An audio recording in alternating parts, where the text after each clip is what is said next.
Iran যুদ্ধের কারণে কিছু তেল কোম্পানি অতিরিক্ত মুনাফা লাভ করেছে, আর তাই এই মুনাফার অংশ দেশের জনগণকে ফেরত দেওয়ার উচিত বলে মনে করেন প্রেসিডেন্ট ডোনাল্ড ট্রাম্প। তবে নীতি বিশেষজ্ঞদের মতে এমন বক্তব্য ট্রাম্পের নিজের নীতির সাথেই সাংঘর্ষিক। কর কমিয়ে দিয়ে ট্রাম্প নিজেই কোম্পানিগুলোকে মুনাফার সুযোগ করে দেন। গত মার্চে তিনি বলেন, তেলের দাম বাড়লে তাতে আমেরিকা লাভবান হয়। তবে মধ্যবর্তী নির্বাচনের আগে নিজের রায় বদলে ফেলেছেন ট্রাম্প। AKS অর্জন করল গিনেস ওয়ার্ল্ড রেকর্ডস।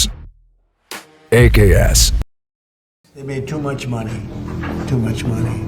আমেরিকার প্রেসিডেন্ট ডোনাল্ড ট্রাম্প সম্প্রতি দাবি করেন যে ইরান যুদ্ধের কারণে তেল কোম্পানিগুলো অতিরিক্ত অর্থ উপার্জন করছে, তাই তাদের লভ্যাংশের কিছু অংশ জনগণকে ফিরিয়ে দেওয়া উচিত বলে তিনি মনে করেন।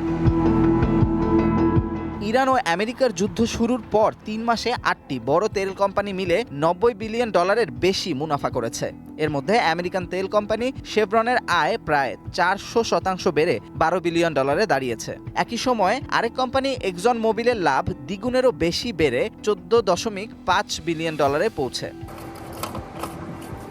আমেরিকান নীতি বিশ্লেষকদের মতে ট্রাম্প একসময় এসব তেল কোম্পানিগুলোকে অতিরিক্ত মুনাফা করার সুযোগ করে দেন। 2021 থেকে 2025 সালের মধ্যে এই দুই প্রতিষ্ঠান একত্রে $124 বিলিয়ন মুনাফার বিপরীতে মাত্র 7.4% আয়কর দেয়। এতে করে তারা প্রায় $17 বিলিয়ন ট্যাক্স ছাড় পেয়েছে। এছাড়া অন্যান্য কর মওকুফের কারণে তেল কোম্পানি দুটি আরও $17 বিলিয়ন সাশ্রয় করে। বর্তমানে তেল কোম্পানির মুনাফা নিয়ে ট্রাম্প অসন্তোষ প্রকাশ করলেও এর আগে ইরান যুদ্ধের ফলে তেলের দাম বৃদ্ধিকে তিনি ইতিবাচক হিসেবেই দেখেছিলেন। মার্চ মাসে তিনি সামাজিক মাধ্যমে বলেন, তেলের দাম বাড়লে আমেরিকার আয় বাড়ে। আসন্ন মধ্যবর্তী নির্বাচনের আগে ট্রাম্প হঠাৎ নিজের অবস্থান বদলেছেন। তবে তেল কোম্পানির উপর চলমান কর ছাড়ে কোনো পরিবর্তন না এনেই নতুন করে কর বসানোর কথা বলছেন তিনি। অলাভজনক প্রতিষ্ঠান পাবলিক সিটিজেনের জ্বালানি বিষয়ক পরিচালক টাইসন স্লোকমের মতে, ট্রাম্প যদি সত্যিই তার বক্তব্যে বিশ্বাসী হন তবে তার উচিত তেল কোম্পানিগুলোর উপর অতিরিক্ত মুনাফা কর আরোপ করা।